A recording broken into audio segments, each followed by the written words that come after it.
Of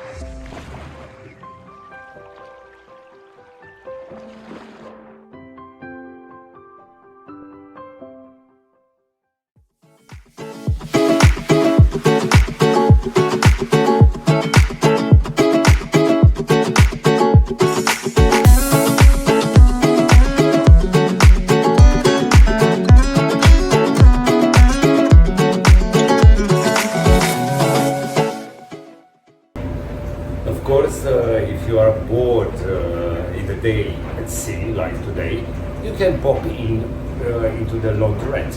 They do have on different decks, so they provide the detergent, the fabric conditioner, and everything. You have tumble dryer, you have ironing board and iron, so you can fill up your day. But don't forget that if you are in a top suite, you can take the advantage of butter laundry.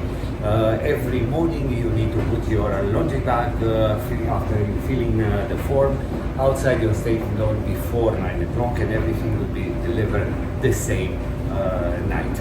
Now the only weird, very weird actually things, again, not at all a touch of luxury, is the fact that this butter laundry service stops not 24 hours before disembarkation like other cruise lines are doing it, but 48 hours. So today is supposed to be the last day when you can use the laundry service, which is a little bit weird or lazy or again cutting corners.